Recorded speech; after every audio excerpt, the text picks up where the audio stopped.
Hai Dian, apa kabar? Yuk kita ngopi. Nah, teman ngopi kita ini suka banget aktivitas fisik, naik sepeda, angkat junjung deh pokoknya. Katanya agar penyakit lari terbirit-birit dan beliau punya hobi memasak sambil dengerin musik. Kebayang gak sih hasilnya kayak apa? Menurut sang istri, Mbak Karenita, masakannya enak banget. Aduh, jadi pengen nyicip. Penasaran kan dengan teman ngopi kita yang adalah Ketua Family Blessing Ministry Semarang? Pasti ada yang kenal Family Blessing Ministry yang punya penasehat Bapak Yeremia Sembi. Kapan jadi teman ngopi kita juga ya Pak? Inilah Evangelis Lukas Franky.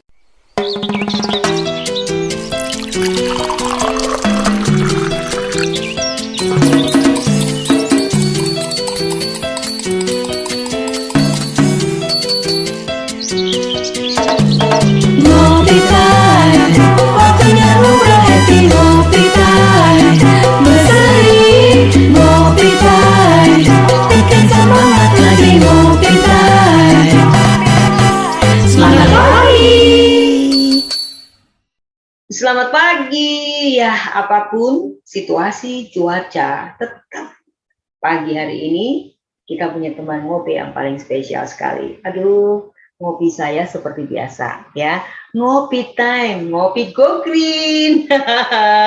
Ini ya ngopi time saya dengan seperti ini enak banget, tapi beda. Ngopi kali ini dengan ngopi yang biasanya beda. Karena perutnya sudah tidak bisa bersahabat seperti dulu lagi. Jadi kalau ngopi mesti ada sesuatu, nggak boleh kental-kental banget. Oke, teman ngopi kita udah hadir ya yang jelas. Dan saya percaya Anda semua tetap patuhi prokes, jaga kesehatan dengan baik. Dan inilah teman ngopi kita. Langsung kita sapa aja. Ada Evangelis Lukas Franky. Halo Evangelis Lukas Franky, apa kabar? Selamat berjumpa kembali, Mbak Egna Aryani. Kabarnya baik, sehat, dan tetap semangat. Seperti yang disebutkan untuk obrolan saat ini adalah ngopi. Sehingga ketika saya memberikan salam, juga tetap kita berikan salamnya ngopi. Ngopi gitu. Ini biasanya kalau saya kan ngopi time itu kan waktunya ngobrol pagi, ngobrol happy gitu. Karena sih ngobrolnya sama evangelis. Jadi bingung deh, evangelis manggilnya Pak Eva, saya panggil Pak Eva, ketawa-ketawa Pak Eva. Saya ngomongnya dengan Evangelis Lukas Franky. Ada nggak tersimpan dengan kata ngopi itu? Wah, ini pasti beliau ini kan penuh dengan ide, penuh dengan gagasan, super energik lah yang saya ketahui beliau, dan paling hobi adalah aktivitas fisiknya. Nah, karena teman ngopi itu kemarin sempat ngobrol sih, kalau ngopi apa kata-kata yang harus kepanjangan dari apa kira-kira gitu, bro? Iya, jadi dari kata ngopi itu sendiri bukan kopi, karena kopi dan ngopi itu katanya berbeda, meskipun artinya tidak jauh berbeda.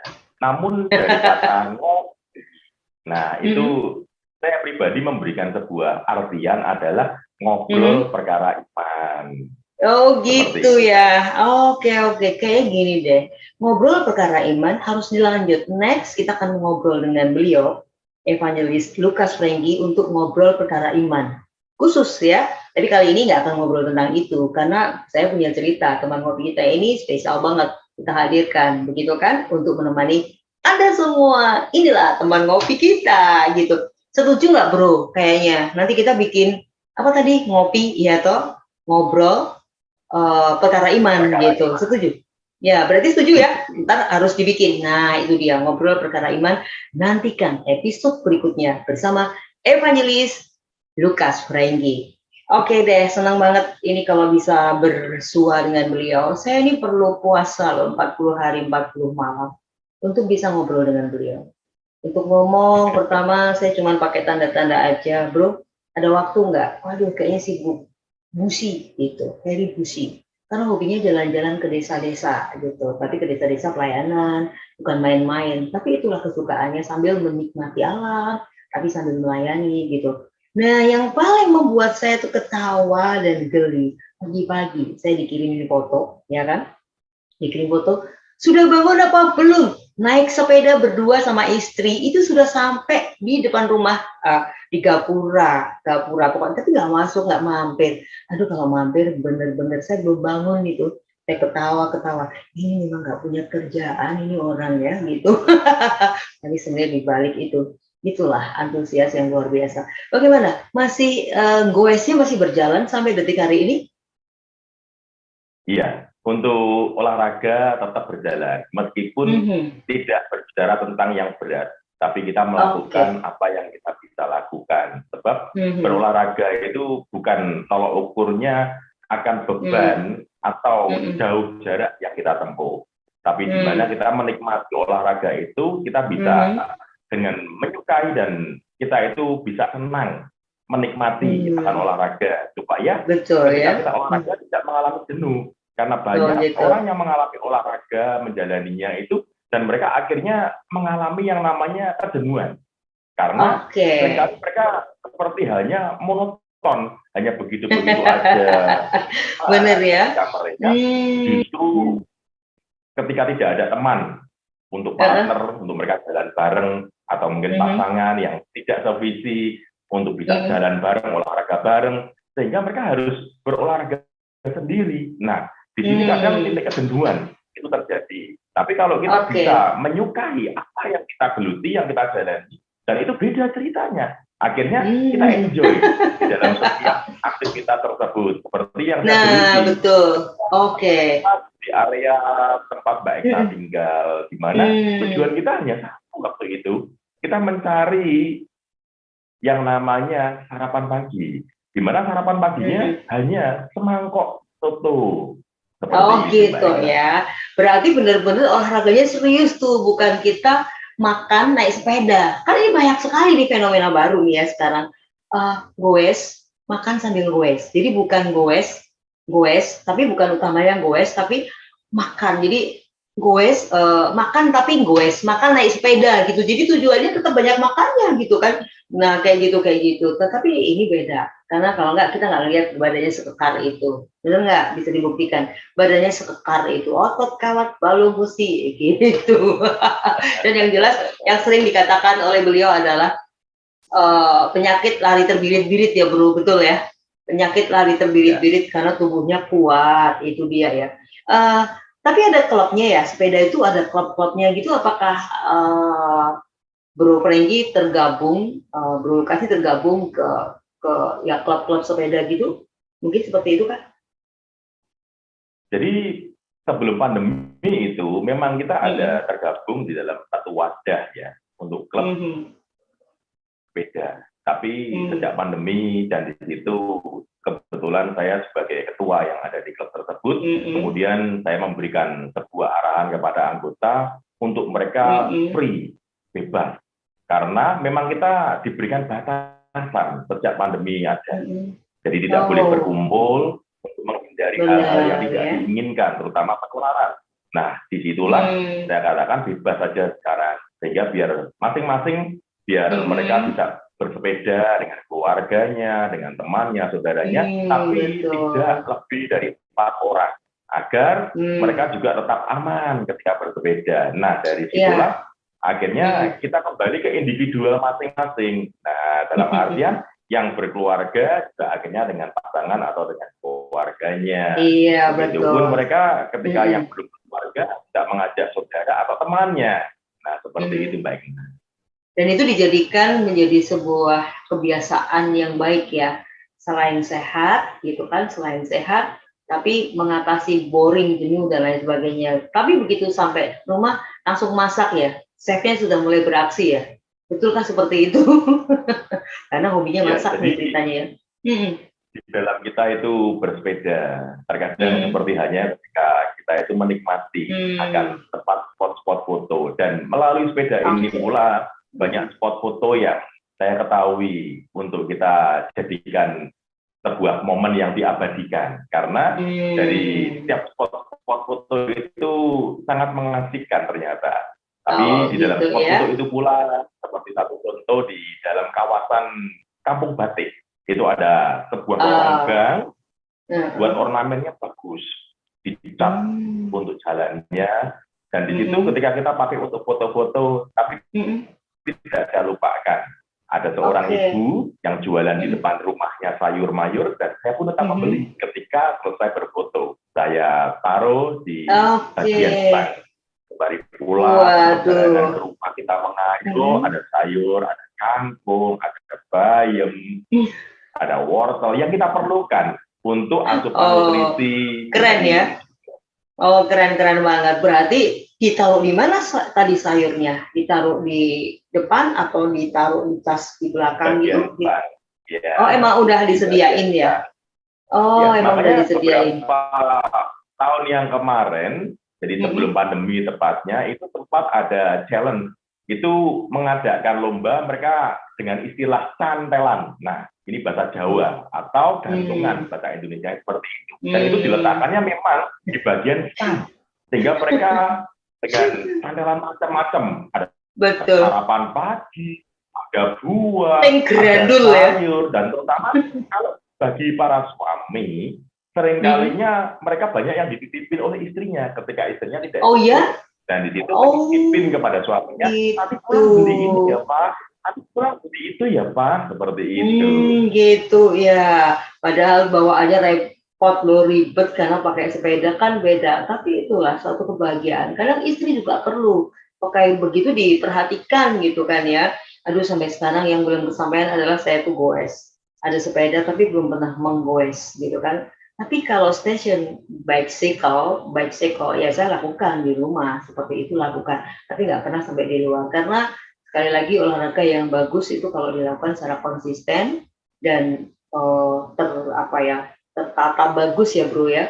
Jadi makanya kalau kita lihat beliau dengan tubuh kekar seperti ini ya karena tertata, terlatih, memang suka nge-gym. Jadi waktu-waktunya dipakai untuk segala sesuatunya, dimanfaatkan saatnya harus berolahraga begitu. Oke, pasti semua penasaran ya, tadi ngomong dengan family blessing. Apa tuh family blessing ya? Nah, tadi kan apa itu ya family blessing? Pasti ada yang sudah kenal ya family blessing, tapi perlu juga diceritakan karena beliau sendiri adalah koordinator atau pimpinan dari family blessing Semarang. Mungkin ada yang banyak penasaran apa ya family blessing itu ya gitu. Tapi ada di antara yang sudah tahu. Yang sudah tahu jangan lupa like, subscribe video ini. Yang belum tahu tetap like dan subscribe. Silakan bro. Iya, jadi family blessing itu adalah sebuah ministry, sebuah wadah kerohanian di mana pelayanan kita itu murni persekutuan doa dan bukan gereja, dan tidak akan pernah menjadi gereja seperti itu. Nah, dari pelayanan kami ini, kita selain dari persekutuan doa, kita juga ada untuk khotbah, kita juga ada untuk mendoakan rumah, ruko, tempat usaha, tanah, dan lain sebagainya. Semua mendoakan ya. Juga untuk mendoakan dan prosesi dari kematian pula. Sehingga di dalam setiap pelayanan yang ada, satu hal yang kami jalankan, dan di situ kami hanya memperlengkapi akan segala sesuatu yang Tuhan izinkan. Karena banyak pula dari pelayanan yang kita jalani, dan terutama pelayanan kematian baiknya, di mana ketika kita itu melayani dengan prosesi dari baik ibadah penghiburan, ibadah keberangkatan, maupun sampai di tempat tujuan. Ada yang dikremasi, ada yang dikebumikan atau dimakamkan. Nah, dari setiap kasus demi kasus yang ada, dan mayoritas yang seringkali saya terima adalah mereka dari jemaat-jemaat yang udah tua-tua. Itu yang pertama. Yang kedua, mereka dengan kondisi tuanya ini, otomatis mereka tidak dapat lagi ke gereja dengan kurun waktu yang cukup lama, tahunan. Ada yang mungkin 2 tahun, bahkan ada yang 5 tahun, ada yang 8 tahun, dan Alkitab mereka tidak lagi di cover dari pihak gereja, karena pihak gereja merasa bahwa ini udah bukan lagi jemaatnya. Karena lama nggak beribadah ya. Betul. Mungkin begitu dari ya. Akhirnya dari pihak keluarga yang sudah tahu akan pelayanan Family Blessing Ministry, Mereka bisa langsung kontak saya atau melalui setiap pengurus yang ada yang mereka kenal, yang mereka tahu, mereka minta bantu.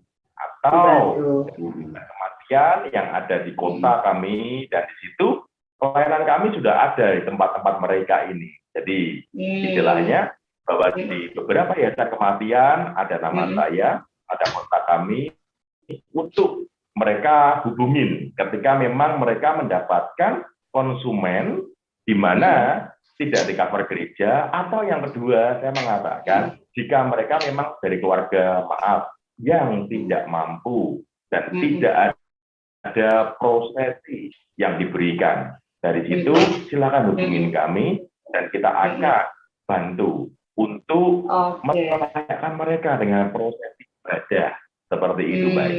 Seperti itu. Dan sekali lagi ini melayani dengan kasih tanpa ada tanpa ada embel-embel apapun gitu ya, Bro ya. Jadi memang sifatnya melayani gitu kan ya. Sifatnya memang melayani seperti itu. Dan selama ini untuk kebaktian atau persekutuan doanya juga diadakan sebulan sekali ya untuk Family Blessing Semarang sendiri. Ya, jadi untuk Family Blessing Ministry ini ada di beberapa kota di Indonesia. Yang pertama memang saya katakan ada di kota Semarang, kemudian Yogyakarta, Purwokerto, Malang, Surabaya, Bali, Samarinda, Batam, Palembang, Jakarta, Bogor. Dan dari beberapa kota ini satu bulan satu kali memang minimal. Tapi dibalik dari ibadah rayanya satu bulan sekali persekutuan doa kami ada ibadah mingguan, dan itu per area. Sehingga seperti hanya di kota Semarang atau di kota Jogja ataupun di kota Surabaya, kita ada pemetaan. Seperti kalau kota Semarang, contohnya ada Semarang Utara, Semarang Selatan, Semarang Timur, Semarang Barat, dan Semarang Tengah. Sehingga ada sebuah komunitas yang kami beri nama yang daripada Tuhan adalah Family Care, komunitas keluarga. Nah, dan Family Care ini ada yang timur, barat, utara, selatan, dan tengah. Seperti itu, Mbak. Nah, begitu pun di kota-kota yang lainnya. Nah, sehingga mereka pun juga ada. Begitu, Mbak. Iya, benar. Berarti tidak perlu banyak, tetapi mereka mengalami pertumbuhan iman secara kontinu karena di situ ada recovery yang dilakukan oleh yang masing-masing itu sendiri ya. Jadi misalkan Bu Lukas ini yang dari Semarang, berarti ya benar-benar di kota Semarang ini ada beberapa lah ya untuk family care-nya seperti itu. Dan ini karena ada pembinanya ya, ada penasehatnya. Nah, penasehatnya pasti akan datang ke tiap kota-kota ya, benar ya? Ya, betul. Jadi penasehat ministry yaitu Bapak Yeremia Semdi, beliau akan datang satu bulan sekali. Tujuannya beliau juga memberikan blessing bagi pelayanan kami, terutama bagi mereka yang hadir seperti itu. Baik. Menarik sekali. Jadi dinantikan aja jika ada yang tertarik. Tetapi di kondisi pandemi ini beda ya. Kemarin sempat tidak ada dan sempat ada sebentar, tapi karena kondisi Omikron dan lain sebagainya. Dan percaya bahwa dalam persekutuan doa itu selalu ada doa buat Indonesia. Selalu mendoakan untuk segala sesuatunya. Dan Indonesia mungkin kapan sih kita berhenti pakai masker? Kata dokter sih masih 5 tahun lagi aja kita masih pakai masker. Tapi kita akan ada di endemi lah. Jadi apapun yang akan datang, mau dibentuk apapun multiplikasinya virus itu, tetap kita akan lebih kuat daripada virus itu. Yang jelas seperti itu. Dan berharap nanti kemudian ibadah-ibadah, persekutuan doa semua bisa berjalan normal ya, Bro ya. Rasanya kan kangen banget ya gitu. Tapi saat beribadah ya kita harus beribadah secara serius lah, paling tidak seperti itu.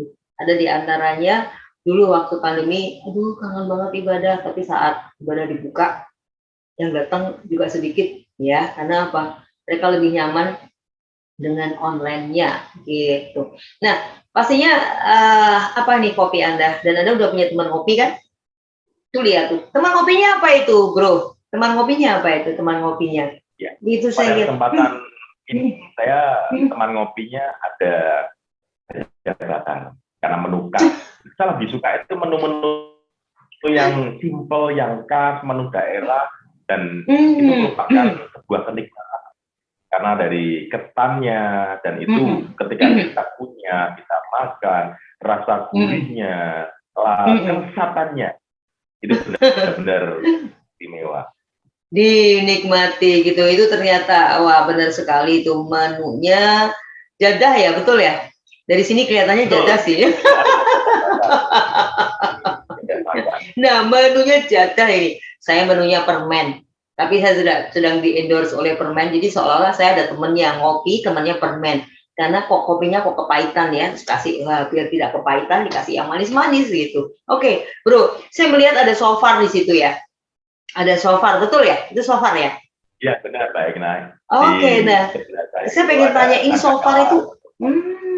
Shofar itu kan ada yang kecil, ada yang besar gitu. Dan yang saya tahu beliau ini kalau dalam penyembahan, aduh saat meniup shofar itu, aduh rasanya langsung saat menyembah ini, aduh rasa kehadiran Tuhan itu makin mencekam, nggak mau lepas-lepas gitu ya.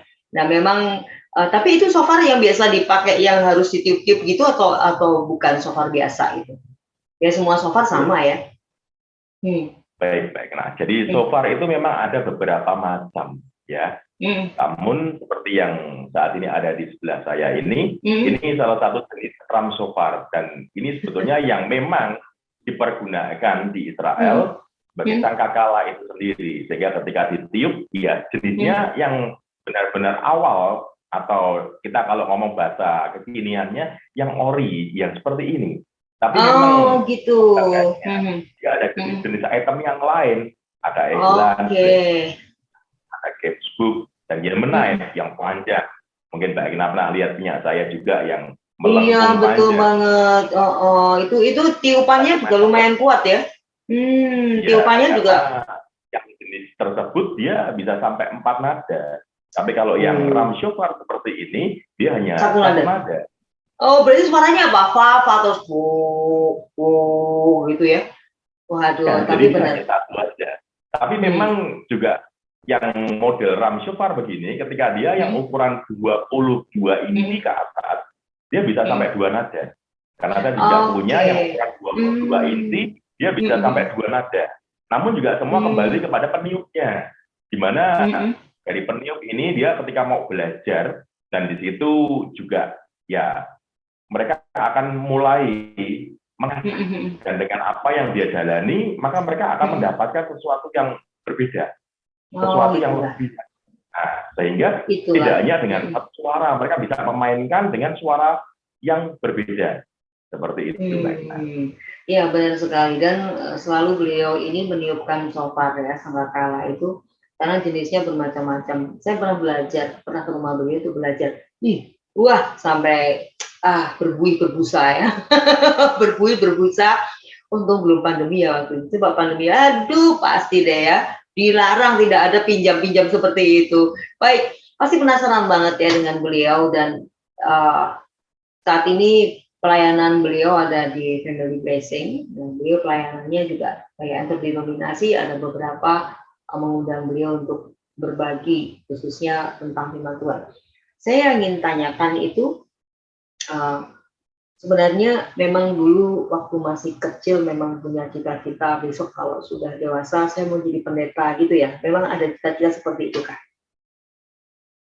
Baik, jadi justru seperti apa yang Mbak Egna sampaikan, di dalam pikiran saya bahkan mungkin tidak ada sama sekali.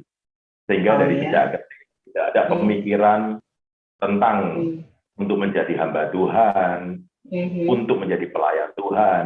Sebab berbicara tentang kekristenan saja tidak ada Mbak Egna. Sehingga dalam kehidupan manusia lama saya sungguh kalau mau menceritakan kembali, kadang jujur saya itu sangat malu karena begitu buruknya kehidupan saya di masa lampau, dan di tahun 2017 itu sempat dari pihak MNC, kalau dulu namanya TPI, kalau sekarang namanya MNC TV. Itu programnya adalah Gang Senggol, atau kalau saudara mungkin lebih tahu, yang dikatakan programnya adalah Solusi. Nah, dari CBN ini mereka juga datang dan mereka meminta untuk saya menuangkan akan kesaksian kehidupan saya di dalam pertobatan, di dalam kehidupan masa lalu. Dan di situ tayang juga ada di YouTube. Di Gang Senggol itu ketika mengetik nama saya dia akan muncul. Dan dari bagian yang ada ketika saya melihat dan merenungkan akan masa lalu, dan di situ saya merasa bahwa ternyata menjijikkan dan ternyata memalukan.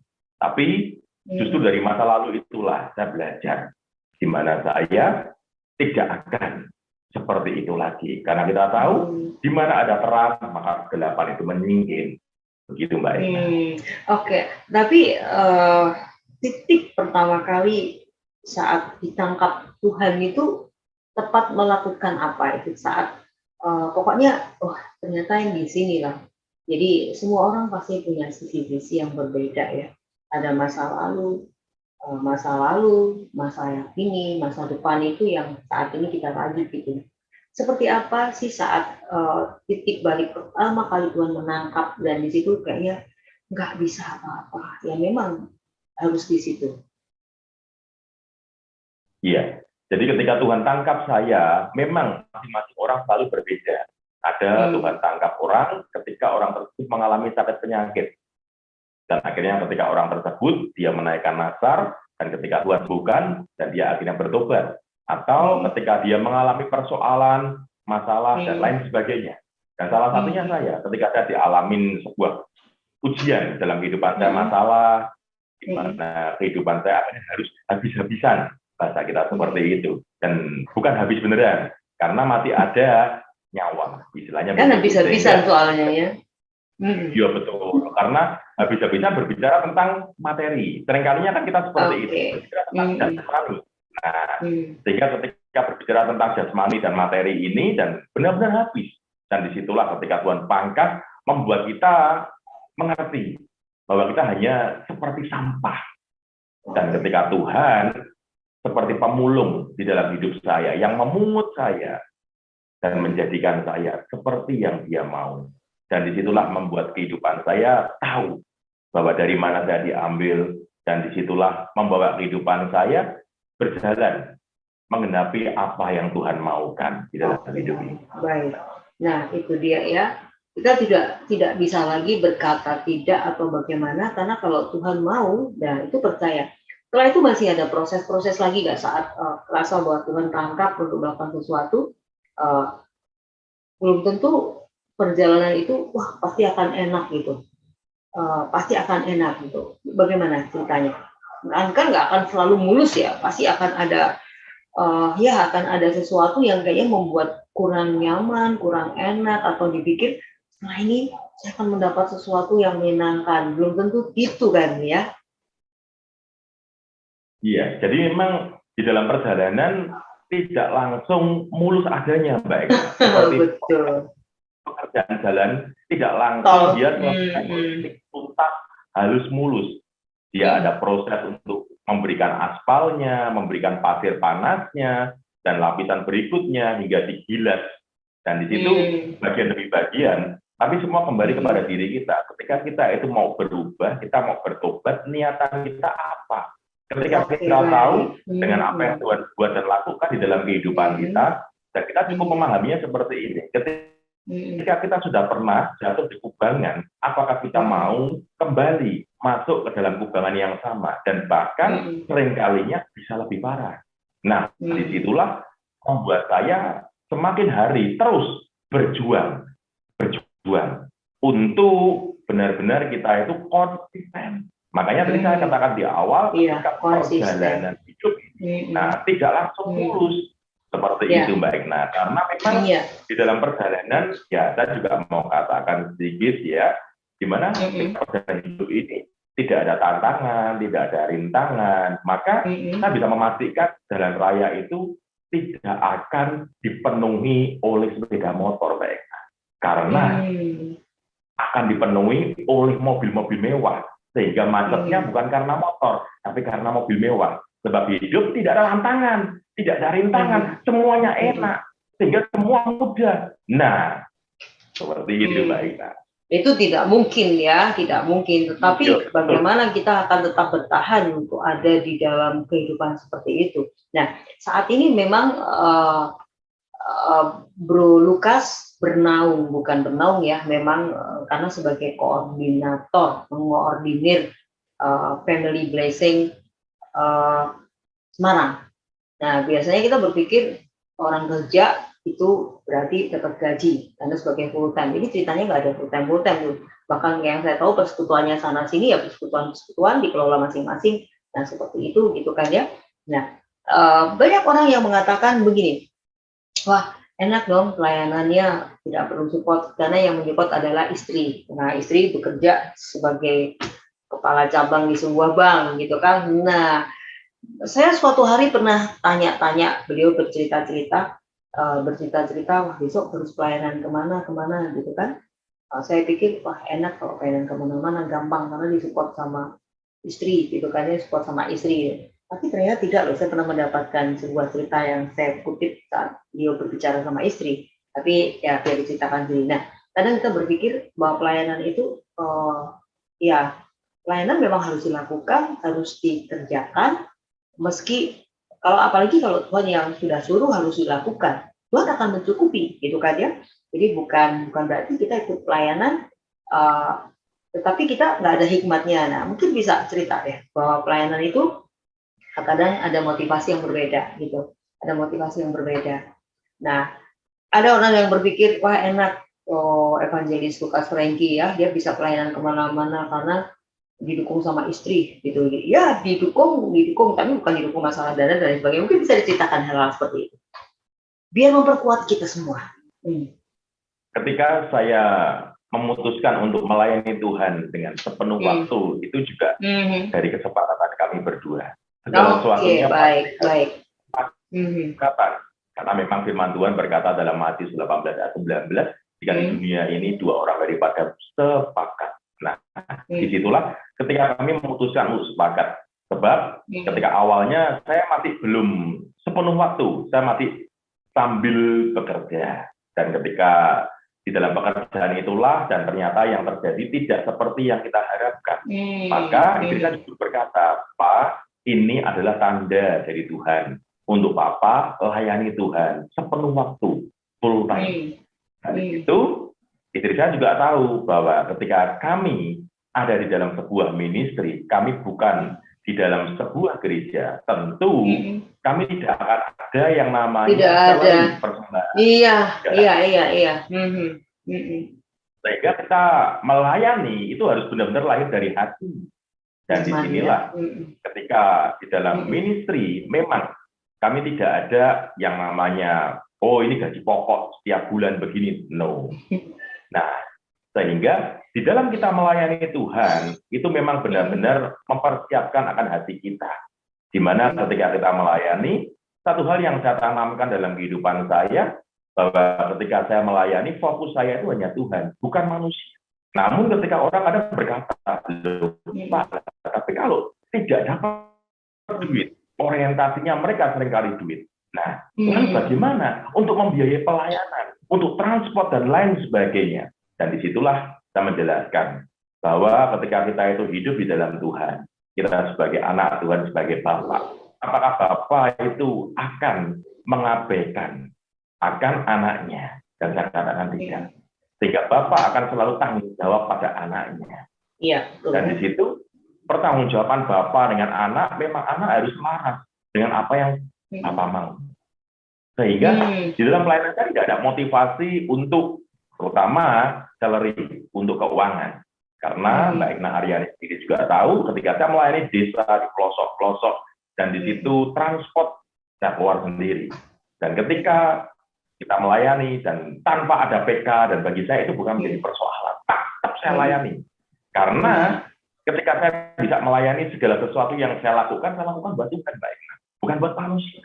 Kalau buat manusia, kita pasti akan kecewa. Ketika sesuatu yang terjadi tidak seperti yang kita inginkan, kita pasti akan kecewa. Tapi kalau kita lakukan untuk Tuhan, itu beda. Sehingga apa yang boleh kita buat, itu naik di hadapan Tuhan, dan seperti hidup yang harum. Itu aja prinsip saya. Amin. Iya, menarik sekali ya. Jadi melangkah dengan iman. Ada banyak di antara kita, mungkin ya saat pertama jadi hamba Tuhan ini ya, melangkahnya dengan iman. setelah berikutnya melangkah dengan money. Jadi kalau nggak ada money nggak bisa. Gitu. Saya ingat kok waktu masih pelayanan di desa-desa dulu ya, dulu banget. Saya memang hobinya menjadi worship leader ya. Dan Bro Lukas ini sahabat saya sebenarnya. Saya mengenal banget beliau ya. Jadi kami sama-sama. Jadi waktu itu sebelum beliau belum jadi evangelis kayak gini gitu. Mungkin masih Badung ya. Mungkin masih Badung ya, masih seperti itu. Tapi memang benar. Suatu hari saya pergi ke desa. Saya pelayanan di sana. Dibayarnya apa coba?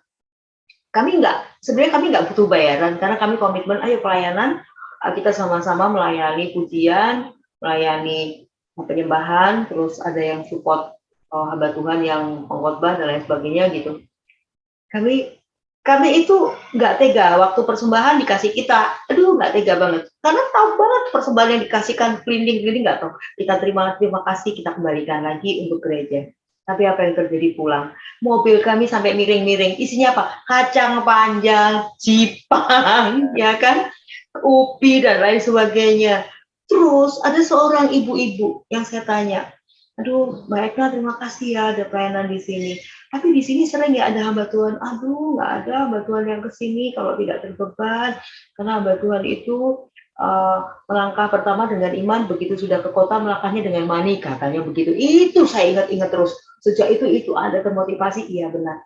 Tapi memang ya itu ibu nggak ngerti ya. Tetapi saya percaya sih banyak hamba Tuhan yang melangkahnya dengan iman, bukan melangkah dengan money. Tapi satu hal yang saya dapatkan dari Guru Lukas ini menarik banget. Karena sampai detik ini tidak ada yang namanya ya harus nanti bagaimana enggak. Meskipun di sana bahkan ada sudah melayani gitu ya, sudah dikasih melayani, saya yang orang lain kok nggak dikasih air putih apa-apa minimal gitu, ada itu yang kayak gitu, nggak apa-apa, tetap sukacita. Itu yang saya dapatkan dari beliau. Nah, mungkin mesti dibagi sebuah spirit itu ya, spirit itu buat kita semua. Saat kita melakukan pelayanan itu ya memang hati kita pasti murni gitu. Jangan berpikir, ternyata Jumatnya sedikit, wah langsung yang dikhotbahkan apa ya, mau muji Tuhan, aduh jadi lemes karena nggak ada Jumatnya gitu. Beda kan, bagaimana spirit yang mesti dibagikan buat kita semuanya, agar kita itu melayani Tuhan itu nggak mikir waktu, nggak mikir apapun, sampai Tuhan datang yang kedua kali, bahkan sampai kita dipanggil oleh Dia. Silakan Bro. Iya. Jadi memang motivasi kita itu harus benar yang pertama. Sebab seringkali memang hamba Tuhan di awal-awal sepertinya motivasi mereka itu baik, tapi belum tentu benar. Karena ketika diuji Tuhan, seperti hanya di saat Tuhan membawa murid-muridnya pergi ke seberang, dan ketika kapal itu mulai dihantam oleh ombak dan angin di danau, dan Tuhan Yesus tidur. Nah, kalau kita melihat konteks ini, Tuhan Yesus tidur. Seolah Tuhan seperti mengizinkan, membiarkan, agar itu menjadi sebuah ujian, mengetes akan murid-muridnya, yang sepertinya udah dekat dengan Tuhan, tapi spirit mereka, roh mereka, iman mereka bagaimana? Nah, sehingga ketika pengujian itu terjadi dan murid-muridnya, mereka ketakutan, mereka membangunkan Tuhan. Tapi di saat Tuhan itu menghardik akan angin dan air dan mereka tunduk, mereka taat, mereka reda, murid-muridnya lebih ketakutan lagi. Dan mereka berkata, orang apakah ini? Sampai angin dan air pun tunduk sama Dia. Nah, di situ kalau kita percaya, dan selama saya melayani Tuhan, memang Tuhan bawa saya untuk belajar tentang iman, tidak hanya secara instan, tapi hari lepas hari, Mbak Ina, sehingga perjalanannya panjang. Dan ketika kita harus melayani tidak hanya luar kota, kadang luar pulau, dan biaya yang harus kita keluarkan, dan di situ kita benar-benar bergumul dengan Tuhan. Namun satu hal, selama saya melayani, dan di situ pula saya tidak pernah mengandalkan pertolongan daripada pasangan. Karena memang yang bekerja sekuler adalah pasangan saya. Karena prinsip saya begini, ketika kita tidak bisa memberi, setidaknya jangan kita istilahnya kalau bahasa Jawa berkata atau mengganggu seperti itu. Tapi kita harus bisa untuk tetap berjalan melangkah dengan Tuhan. Apa yang saya jalanin, apa yang saya lakukan, dan Tuhan selalu bertanggung jawab untuk uang tiket, transport, pesawat, akomodasi, semua. Makanya pernah ketika saya bertemu dengan salah satu rekan saya, beliau mengembalakan 2 gereja di desa, dan beliau berkata ketika saya ngobrol di saat saya khotbah di tempat beliau ngomong, sekarang nggak ada bantuan kota yang mau, karena seperti Mbak Ina tadi bilang, jadi ketika mereka udah di kota, mereka akhirnya berubah. Meskipun mereka terkadang ketika ditanya, yo nggak akan mengakui seperti itu, karena kita tidak ada nomor 2, pasti nomor 1. Nah, iya betul. Jadi hamba Tuhan ini mencoba untuk menghubungi. Yang ditanya adalah akomodasinya, nah tidurnya di mana, hotel bintang berapa, dan sampai yang buat terkejut. Betul. Dan hamba Tuhan ini bertanya, TK-nya berapa?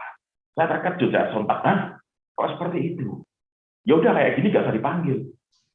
Nanti lihat, ketika kamu meminta kepada Tuhan, dan Tuhan sanggup untuk datangkan hamba Tuhan yang lain. Dan saya pun juga akan bantu, akan support kamu. Saya akan tolong kamu dengan jadwal yang saya bisa aturkan, untuk saya juga akan mengimpartasi buat jemaat seperti itu. Supaya kehidupan mereka bukan dengan akal pikiran dan logika, tapi mereka dengan iman.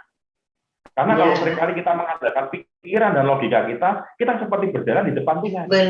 Benar sekali. Tidak usah di logika, ya. Dengan iman, kita berbicara tentang sebuah kepercayaan. Kita mempercayai akan Tuhan, dan Tuhan itu berjalan di depan kita.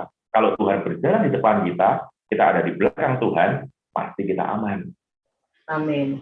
Ya, pasti kita aman, dan amin. Kita harus mengamini hal itu. Memang itu yang terjadi kalau kita mau mencoba taat dan tunduk. Memang benar sih, di desa-desa itu butuh banget hamba-hamba Tuhan.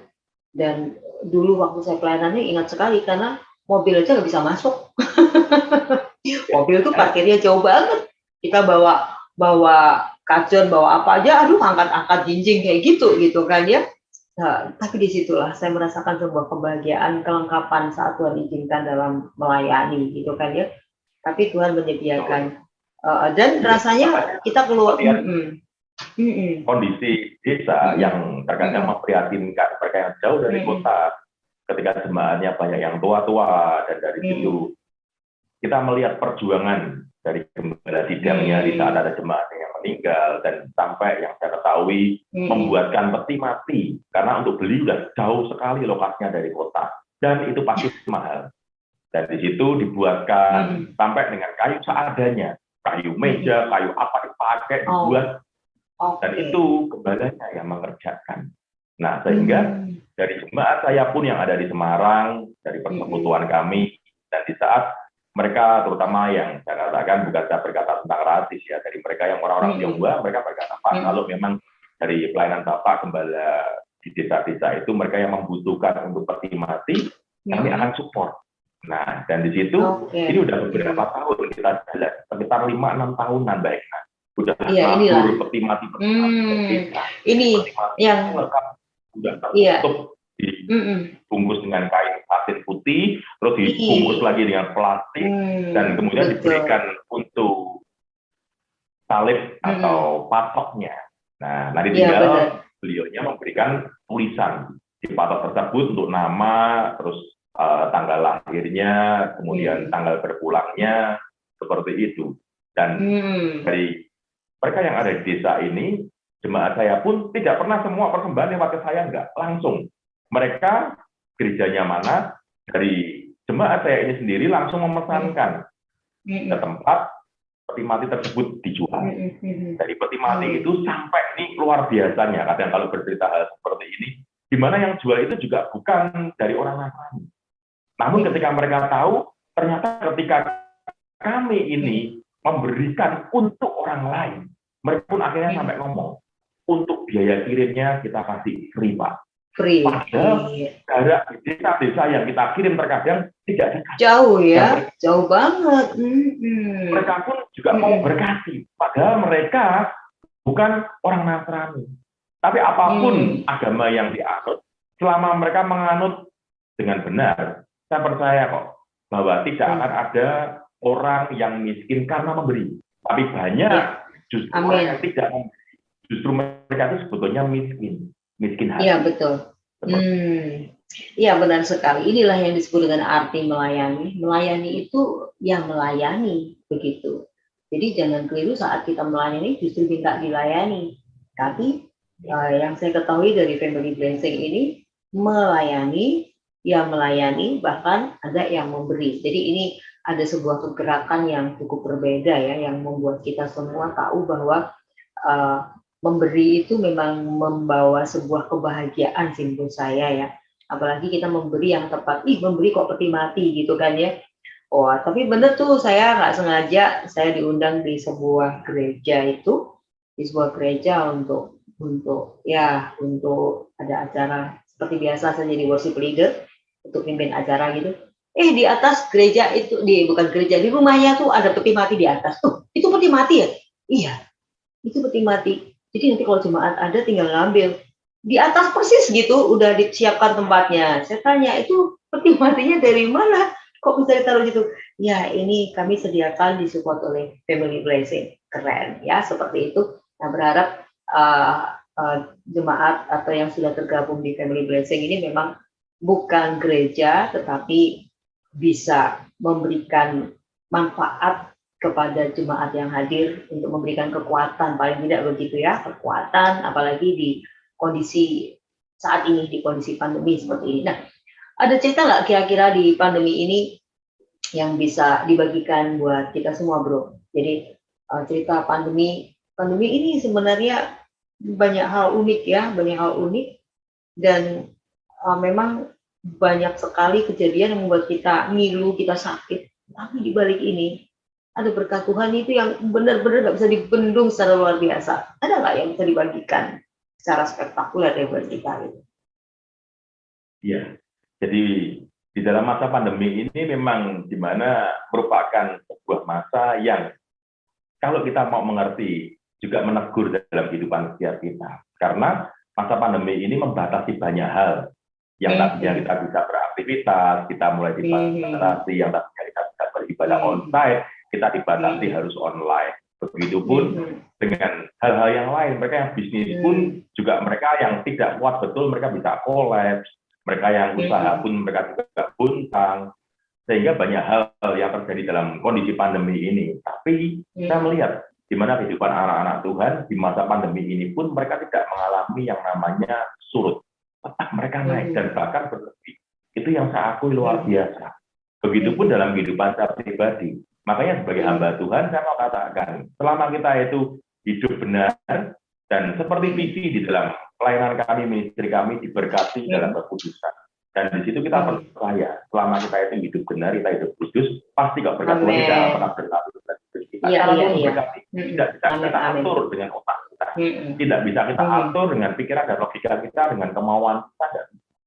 Tapi sekali lagi saya mau katakan, cara Tuhan itu sungguh ajaib. Di mana ketika kita tidak terpikirkan, selalu ada. Makanya saya katakan pemeliharaan Tuhan dalam hidup keluarga kami itu luar biasa. Dan di situ, ketika kita melayani, memang orientasi atau tujuan atau motivasi jangan salah. Sehingga jangan sampai kita melayani orientasinya duit materi. Tetap kita layani untuk jiwa-jiwa, untuk Tuhan. Dan di situ kita mempersiapkan untuk jiwa-jiwa ini. Agar mereka tidak banyak yang terhilang. Nah, tetapi di dalam kehidupan kita lihat, di saat kita melangkah dengan iman, cara Tuhan untuk tolong kita, untuk blessing kita. Banyak pula ketika kita boleh bisa melayani dan orientasi pelayanan ini bukan karena materi. Dan di situ ketika memang kita ada kasih berkat. Terkadang orang tahu-tahu banyak nomor telepon, banyak nomor rekening, dan mereka juga transfer. Dan tanpa disadari terkadang ketika ada mereka yang tahu-tahu hanya minta foto KTP, itu yang kadang membuat agak aneh juga. Dan ternyata dari fotokopi KTP itu difotokan begitu, dan ternyata dibukakan deposito. Dan itu ajaibnya Tuhan. Makanya kadang cara Tuhan menolong dalam kehidupan kita itu aneh-aneh. Ada banyak ya. Kok ya bisa? Seperti itu, Mbak Dina. Iya, memang benar. Kita ketahui ya. Tuhan itu kalau sudah memberkati, itu bisa lewat apa saja. Tetapi orang yang diberkati Tuhan itu ya pasti orang yang dipilih sama Tuhan, gitu kan. Nah, bro, kayaknya kita juga perlu mendapatkan sebuah pencerahan. Pengen nggak sih diberkati? Nah, syaratnya pengen diberkati itu kayak apa? Gitu ya. Pengen nggak diberkati kayak beliaunya, gitu kan? Pengen nggak diberkati tiba-tiba ATM juga terisi gitu? Pengen nggak diberkati kayak gitu, gitu? Ya, itu proses. Silakan, bro. Iya. Jadi ketika orang berbicara tentang berkat, tentang jasmani, pasti orang mau. Namun satu hal yang tidak mereka ketahui, bahwa hidup tidak hanya cukup untuk dicintai, dikasih, dan disayangi Tuhan. Sebab kita semua memang dicintai, dikasih, dan disayang Tuhan. Tapi yang membedakan adalah satu hal, yaitu perkenan Tuhan. Favor Tuhan. Perkenan Tuhan ini yang akan membawa level kehidupan seseorang itu berbeda.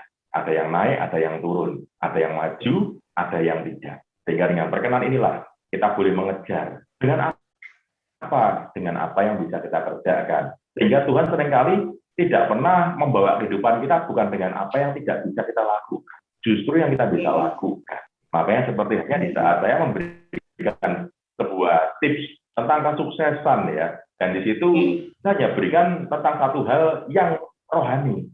Karena bukan yang jasmani saya berikan. Sebab kalau berbicara tentang yang jasmani, yang daging, itu sementara. Tapi kalau yang rohani, itu kekal. Sehingga tips atau ya kita bisa katakan kunci kesuksesan di dalam kehidupan menurut saya, yaitu kasihlah Tuhan Allahmu dengan segenap hatimu, dan dengan segenap jiwamu, dan dengan segenap kekuatanmu, dan dengan segenap akal budimu, dan kasihlah sesama manusia seperti dirimu sendiri. Seperti itu, Mbak. Iya, memang sih di kondisi kayak gini banyak sekali. Yang banyak saat ini terjadi adalah orang banyak kecewa yang kepahitan, dan akhirnya membuat jadi seperti depresi dan lain sebagainya ya. Depresi dan lain sebagainya karena apa? Karena rendah dirinya itu makin menjadi gitu kan, makin menjadi gitu. Nah, yang pasti memang diperlukan hanya dengan kedekatan dengan Tuhan saja untuk masa-masa saat ini ya, bro. Benar nggak sih? Jadi benar nggak ya? Hanya dibutuhkan dengan kedekatan dengan Tuhan. Ada kata Anda merasa, kok saat ini saya masih susah mencari Tuhan. Saya masih susah karena apa? Karena online, ya. Karena harus ke gereja. Sekarang tidak ada kebebasan dan lain sebagainya. Itu hanya sebagai alasan dan lain sebagainya. Memang nomor satu hati. Bagaimana sebaiknya menurut Bro Lukas? Ya, tadi saya katakan bahwa pandemi ini sebetulnya menegur kita karena banyak orang akhirnya hanya beralibi pembelaan diri. Jadi kalau mau berkata tentang cari Tuhan, sekarang nggak bisa ke gereja, itu hanya alasan. Terkadang kalau saudara mau tahu kehidupan kita itu udah dikasih alarm sama Tuhan, di mana Alkitab mencatat dan Firman berkata, hanya dekat Allah saja sudah aku tenang. Sehingga ketika kita itu merasa dalam diri kita itu mulai ada kekhawatiran, kita merasakan ada rasa galau, gundah, was-was, cemas, dan lain sebagainya, itu sebetulnya sebuah tanda, sebuah alarm, sign, bahwa kita sebetulnya sudah mulai jauh dari Tuhan, kita sudah mulai undur dari Tuhan, tanpa kita sadari.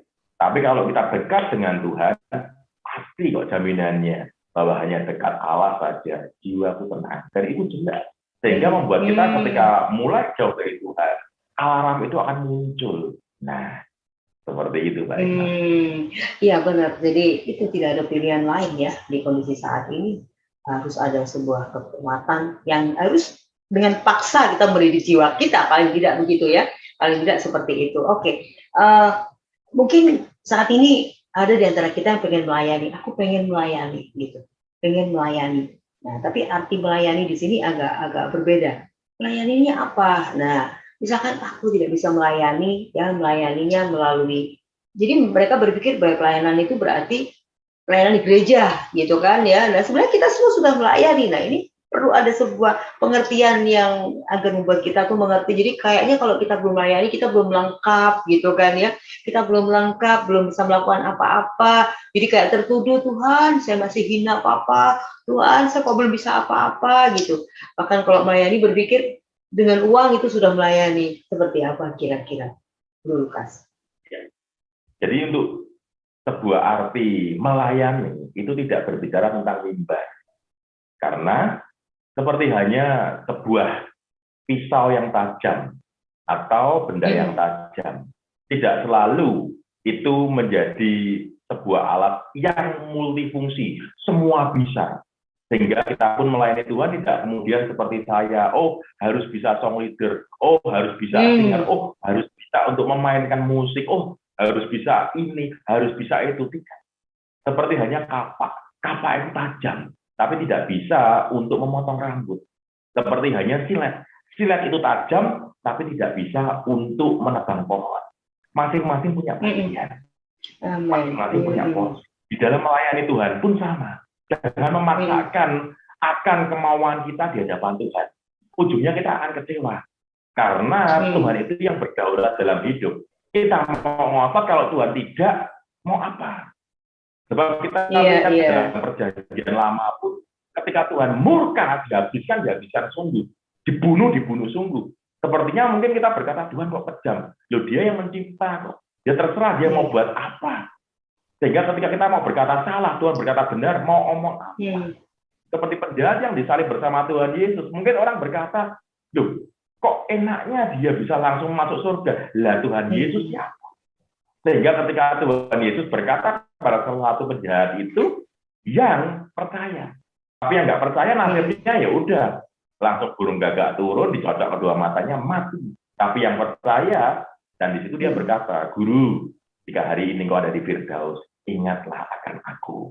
Itu memberikan sebuah tanda pertobatan. Dan dia percaya pada Tuhan. Dan Tuhan tidak langsung berkata bahwa, kamu itu siapa? Nah, emang siapa lu? Kan enggak.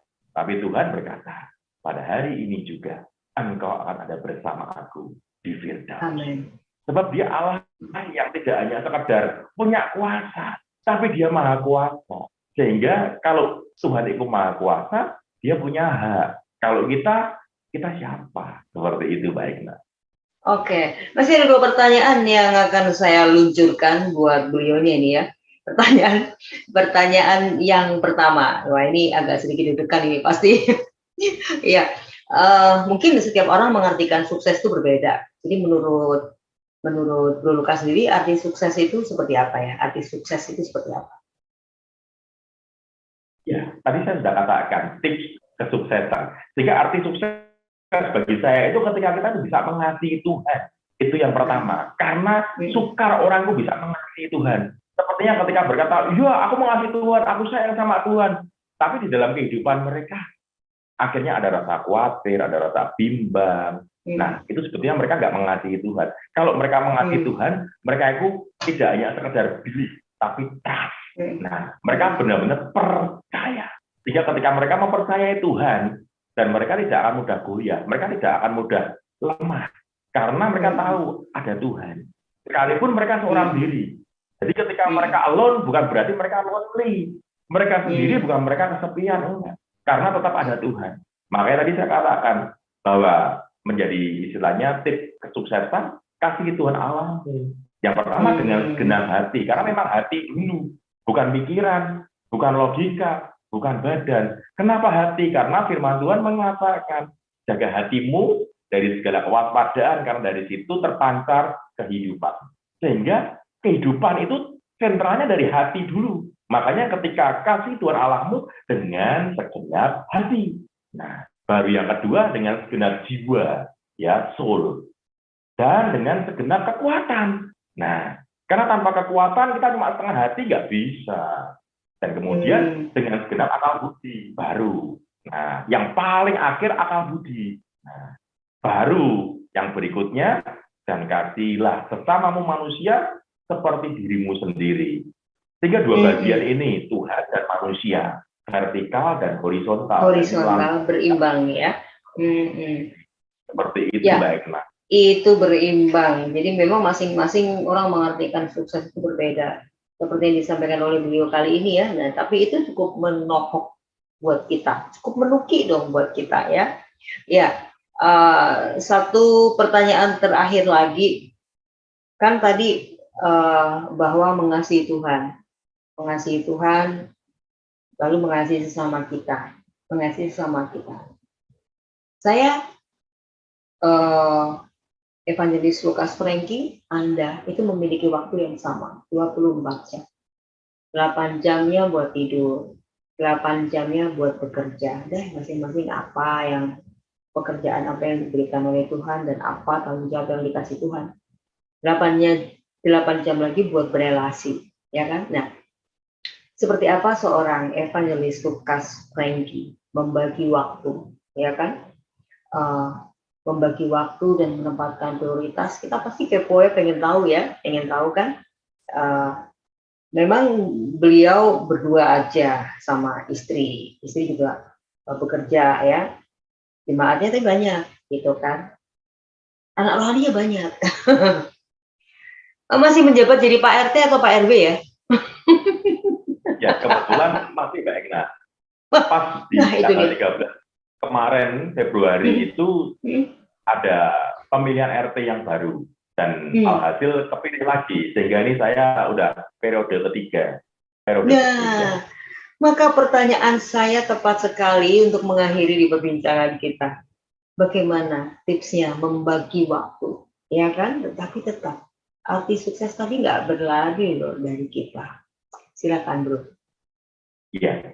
Jadi untuk membagi waktu memang semua tidak terjadi secara instan seperti di awal saya katakan tadi. Untuk proses pembelajaran untuk bisa konsisten. Dan ketika kita bisa belajar, akhirnya kita bisa menjalaninya dengan simpel. Di dalam kehidupan saya terapkan pola-pola yang ada, yang memang waktunya untuk kita beraktivitas, untuk kita melayani, untuk kita istirahat, dan kita untuk yang rohani, semua harus balance. Dan di situ memang tidak ada sebuah patokan, oh berarti harus untuk doa, untuk baca firman, harus sekian jam, dan harus setiap jam sekian, sampai jam sekian. Belum tentu juga. Karena terkadang ada tuntutan-tuntutan dari kehidupan yang seperti hanya ketika saya sebagai pelayan Tuhan, ada untuk pimpin doa pagi, ada untuk mendoakan tanah. Seperti kemarin juga sore habis mendoakan sebuah tanah yang cukup luas di kota Ungaran, dan di situ setiap jamnya untuk saya nyembah, kemudian harus berangkat, dan itu bagaimana kita harus aturnya. Nah, apa kita kemudian, oh berarti kalau kita tinggalkan kita harus istilahnya mengesampingkan Tuhan? Juga tidak. Karena kita percaya bahwa semua yang Tuhan taruh dalam kehidupan saya ini atas kehendaknya. Sehingga ketika di dalam melayani pun sebagai ketua RT, dan saya katakan kepada semua warga ketika memang membutuhkan pelayanan saya, cukup WA ke saya. Karena saya juga berikan grup RT.